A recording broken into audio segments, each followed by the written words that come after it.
Hi, everybody. We have continued to process all that was revealed at the continuance hearing in Donna Adelson's case, and I'll share more insights with you shortly. But first, the latest update. Judge Everett granted the emergency motion for continuance, and the trial will no longer start on June 3rd. I'll read the order shortly, but as you'll see, Judge Everett did not give a new trial date in the order, nor did he set out new deadlines. Presently, the docket does not show any future hearing dates. That will change soon. Judge Everett may issue a new order setting deadlines, and we expect a case management conference to happen soon. This development, while disappointing, is not surprising given the bombshells that we learned about at the April 30th hearing. Given that a new criminal investigation took place and that the state will be using some evidence from this investigation at the trial, the impact on defense strategy may be huge. It's not so much about having time to review the new evidence, it's more about preparing for the entire trial, taking the new evidence into account. The continuance is fair under the circumstances. Reading the order. In the Circuit Court of the Second Judicial Circuit, in and for Leon County, Florida, State of Florida, v. Donna Adelson, order continuing trial.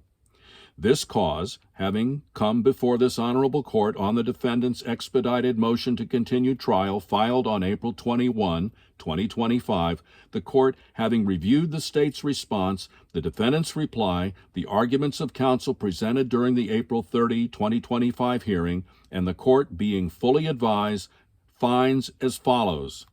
The court must afford the defendant an adequate opportunity to investigate and/or prepare a defense. See Santiago v. State. In consideration of the factors set forth in McKay v. State, the defendant has demonstrated good cause for the relief sought, and the state has conceded that it will not suffer any prejudice by moving the date of the trial. Thus, it is hereby ordered and adjudged that this motion is granted. No further continuance shall be granted without good cause presented. Done and ordered in Chambers, Leon County, Florida, Thursday, May 1, 2025. Signed, Stephen Everett, Circuit Court Judge. Okay, let's get into the insights. First, given what the prosecutor revealed during the hearing, it seems that the new investigation was started by a tip by a jail informant, and that the tip concerned witness tampering, possibly involving Harvey Adelson. It seems that the investigation may have targeted defense counsel as well, given how defensive the defense attorneys were at the hearing, where they complained that prosecutors were not responding to their inquiry about whether their private conferences with Donna at the jail were being recorded. Sarah Dugan quickly got up and said that did not happen. She also revealed that none of the new recorded calls included conversations between Donna's lawyers and Donna. The defense mentioned the fiduciary privilege. Thus, we anticipate that members of the defense team were recorded in conversations with Harvey Adelson, and that the defense will claim that those conversations were privileged as well. We anticipate that the prosecutors will counter-argue that such communications are not privileged, or that, if privileged, the crime-fraud exception may apply. These are educated guesses, of course. We will continue our analysis as more information is revealed. It seems pretty certain that the investigation was focused primarily on Harvey Adelson sending funds to someone via Zelle or other methods. The state announced it has Harvey's Zelle records. We would not be surprised if the wiretap was on Harvey's phone only, although there remains a possibility that the lawyers' phones were also tapped. Seems pretty clear that Judge Everett must have signed off on the warrants, and this may be the reason why the defense wants Judge Everett disqualified and filed a petition for writ of prohibition, asking the First District Court of Appeal to grant the petition and find that Judge Everett should have granted the defense motions, original and amended, to disqualify Judge Everett. With all these developments, including a pending petition for writ of prohibition, a continuance makes sense. On top of that, If the appellate court agrees with the defense's arguments and a new judge is appointed, the defense will have the opportunity to re-argue several of the motions it had mostly with Judge Everett. We're looking forward to see the records that are about to be unsealed and whatever else becomes available about this new investigation. We are particularly curious about who was the tipster and who was the target in the jail. From our recollection, the two ladies from the jail who had given favorable information to Donna about Catherine Magbanua were already out of jail by the time this new investigation started. So perhaps one or more returned to jail, or someone else was supposedly helping Donna. We should know soon. Of course, the defense attorneys were quick to point out that the tip was deemed to be false, but no details were given. The prosecutor confirmed that some of the evidence developed will be used at trial. If the original tip involved accusations of involvement by the defense lawyers, that may explain why they are acting so defensively. Maybe the tip was false as to their involvement. Again, we don't have all of the details, so this is educated guesswork. There are more clues about the fact that the investigation, if it involved the lawyers directly, did not find any wrongdoing on their part. Had the evidence shown anything illegal being done by the lawyers, the prosecutors would have moved to remove the lawyers from the case due to conflict of interest. Sarah Dugan also confirmed that she is not aware of any new charges being brought based on the additional investigation. She only mentioned the development of evidence that will be used at Donna's trial. A crazy case is getting crazier by the day. Meanwhile, Donna sits in the Leon County Jail, Harvey sits at home, and Wendy must be fearing the day when the knock comes on her door and this crazy saga continues toward its end. Justice for Dan Markel, his children, and family. For Judge Jackie Fulford on behalf of Ms. Adelson, our position is that the information that's contained in the items that Your Honor is referring to would need to be referred to also in the arguing of these motions. And we're here in open court, and I'm not sure how we protect the sealing of those documents when we're going to have to argue the very materials that serve the basis of why we're here asking for a continuance and a motion to compel. Is anyone actually getting into the warrants or the affidavits themselves with what you plan to argue? Yes, Judge, and the materials from the investigation. You have those to actually bring up as a part of your argument today? Yes, Judge. Not generally, not just referencing them, but the actual materials from the warrants and the affidavits. Well, there need to be statements put on the record on behalf of Mrs. Adelson regarding what was claimed to have happened in the investigation that has since proven to be false, that has not been retracted by the state. And in making those arguments is part of the basis for why we need a continuance and why we're asking for the relief in the motion to compel, as well as additional depositions. And to that end, Ms. Dugan, is the state planning to file any superseding indictment or any additional charges based on the investigation that is now concluded, or at least is alleged to have concluded? No, sir, not to my knowledge. With that being said, if the defense is seeking to file any motions related to these matters, they're not related to pending counts. However, you can pursue them as you believe them to be appropriate. As to the warrants and the applications, does the state have a position as to whether they should remain sealed or any documents referencing them should remain sealed without redaction? No, sir. We would defer to the court. And some of the discovery the defense has moved to compel is sealed, or a lot of it is. And I actually brought a motion to unseal the documents and recordings related to that today, so that those can be provided to the defense, but maybe for the limited purpose of discovery, but whatever the court prefers, we don't have a position. Your Honor, the expedited motion to continue that was filed on April 21st. I try to make my arguments as clear as possible in the written pleadings. What has come out about 3 weeks ago is the state conducted this additional investigation into allegations As part of that, they obtained additional records. We also learned approximately 2 weeks ago during Investigator Newland's deposition that the state had not given us materials that had been given to prior counsel. So we've been asked to trust without the ability to verify. And in fact, months ago, I asked the state for a list of the materials, everything that they had, everything that Corbett had, so that we knew if we had received everything. And they did not provide that to us. So now we have received it from the materials we received over the last few weeks. It appears to be over 100,000 emails. We have purchased 3 pieces of software in addition to the software that we used previously, trying to. Is this to sort through or sift the emails? Some of it's to open it, some of it's to sort through. Yes, Your Honor. Go ahead. None of them are very effective at doing that. So we've actually engaged a e-discovery platform to assist us, but that hasn't even been set up yet. That was a decision that we made last night after trying the additional piece of software yesterday. In addition to that,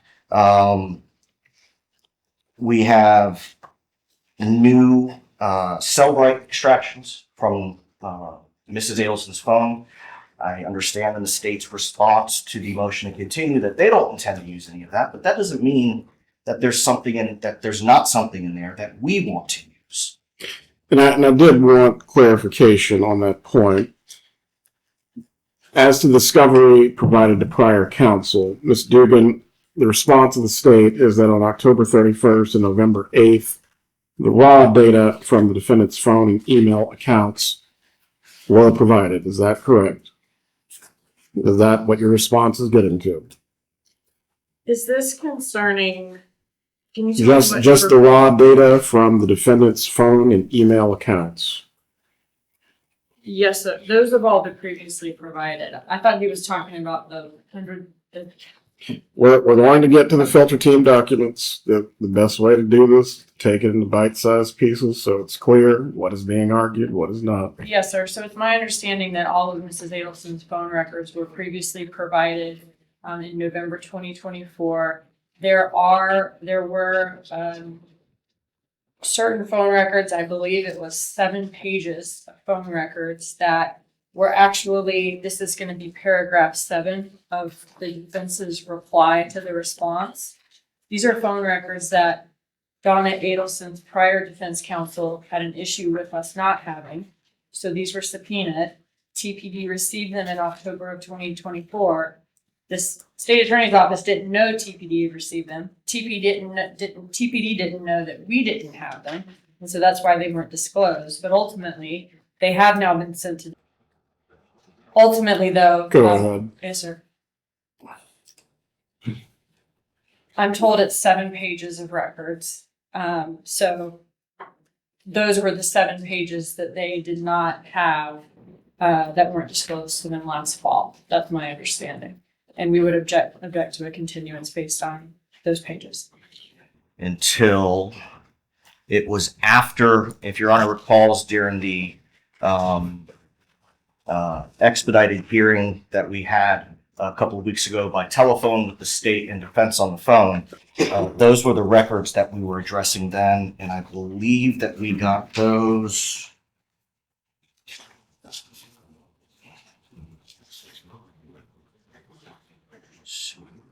April 10th, 2025.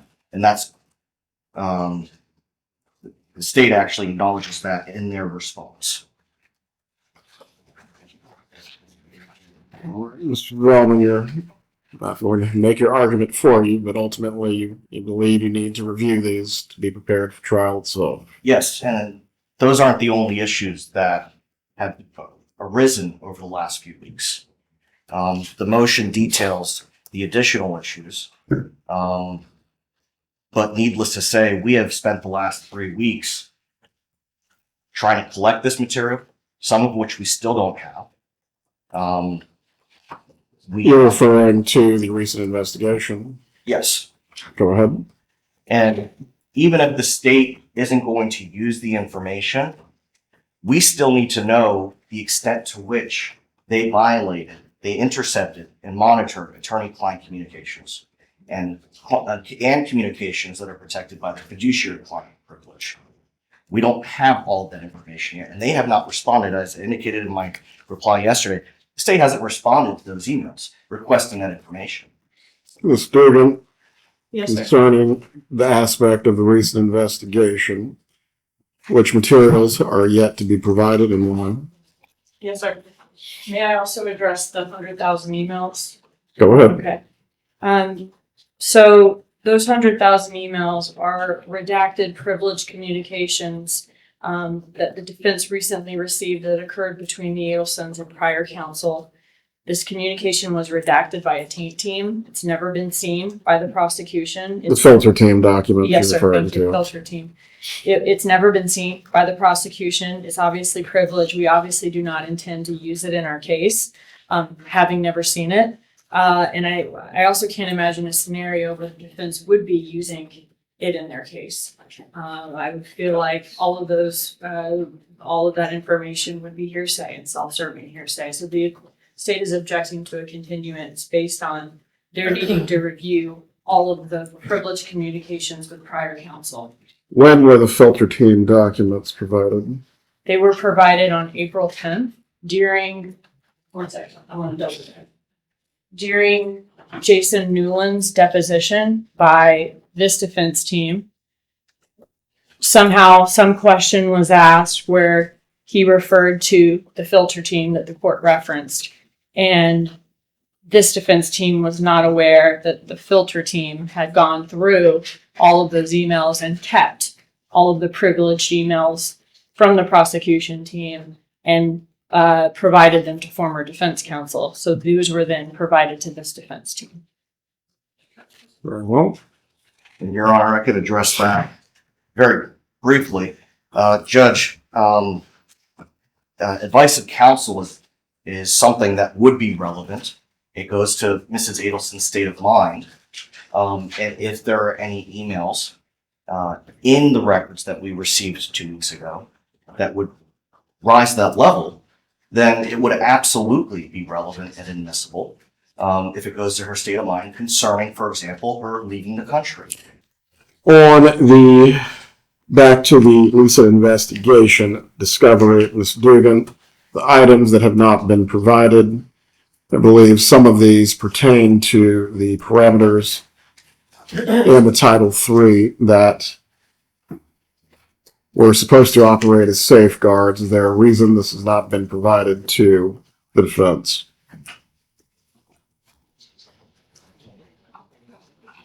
So looking at the reply and the motion to compel, all of the things that they are requesting here as far as the minimization instructions, all the logs, all of those things, I feel once the order to unseal has been signed, those can't all be disclosed.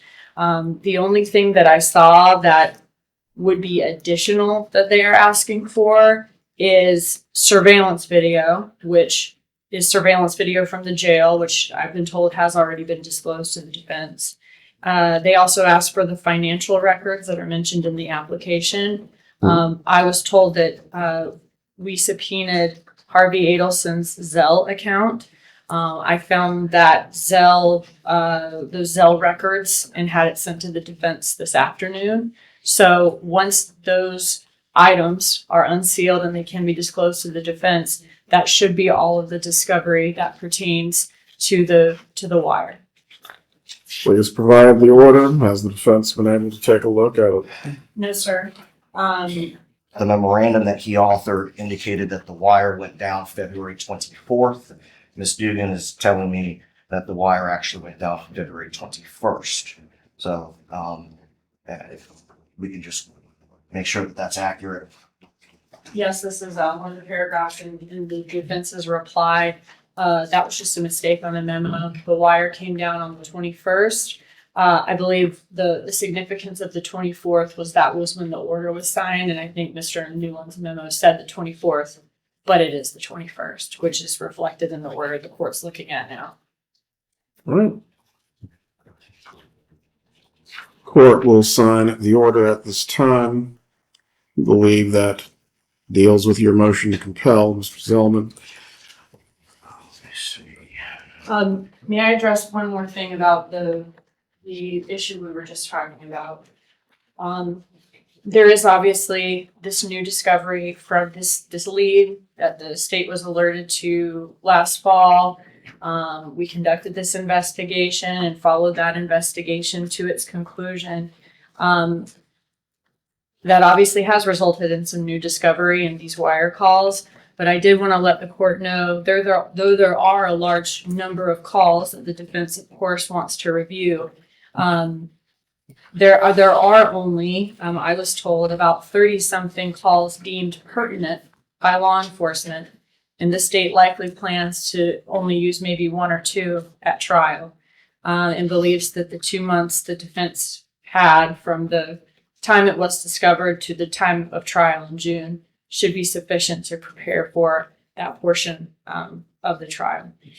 Do any of the calls that you intend to use from this recent investigation go to privileged matters or encapsulate Thank you. calls with counsel? Thank you. I wanted to address that. There are no calls that were recorded between the defendant, Donna Adelson, and attorneys in this case.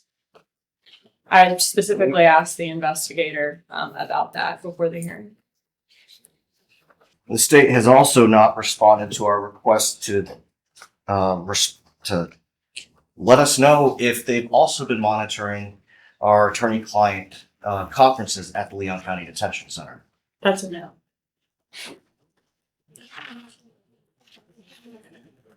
And although the state believes that we're going to have enough time, I calculated this. There are over 32 hours of calls that were captured on that wire. And given the amount of materials that we have just been handed, we have not had an opportunity to review even 2 hours of those calls up to this point. Your Honor, just because the state believes that there's going to be enough time for us to prepare, and it's not 2 months, it's more like 6 weeks.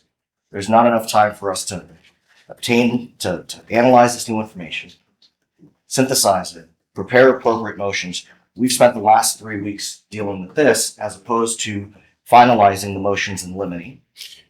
That is an important point you bring up. Essentially, between what has been recently investigated and what the charges have been of murder, solicitation, and conspiracy from the time your client is charged, there are essentially 2 different pots, if you will. For the motions that the deadline was today as to murder, solicitation, and also the last count as well, are those motions completed? Now, Your Honor, we've only had an opportunity to finish 2 additional motions that have not yet been filed. And I have not had an opportunity, because we had to adjourn Investigator Newland's deposition, to finish the Frank's motion. Right? So you are, in fact, asking for an extension on the deadline to file your motions. We're going to need one in addition to the continuance. Yes, Your Honor. Ms. Dugan?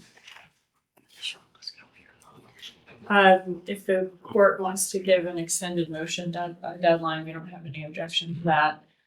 We do object to a continuance of the trial and remain ready for trial. What is the defense? Well, before I come back to you, Mr. Zellman, what is the prejudice that the state would suffer if the trial is continued, Ms. Dugan? We would not. Beyond just a mere objection. We would not suffer prejudice, Judge. We're just ready for trial if it goes as continued. Mr. Zellman, what would you be proposing as a date? And you also have to keep in mind there's only so many points in the year a trial that could take either 3 weeks or more can be scheduled. And I assume you've discussed with your client if your relief is granted. We have. what that means. We have, Your Honor. And frankly, without getting through all of this new material, it's hard for us to pinpoint exactly when. I mean, we're not going to sit around on our hands and do nothing. We have been diligently preparing. We're going to continue to diligently prepare. Likely 2 to 3 months would be, I think, realistic. But again, until we get through all these new materials, it's going to be hard for me to say. As always, we'll keep an eye on the case and we'll bring you updates about any developments. I'm Ed, not AI, Deep Dive True Crime.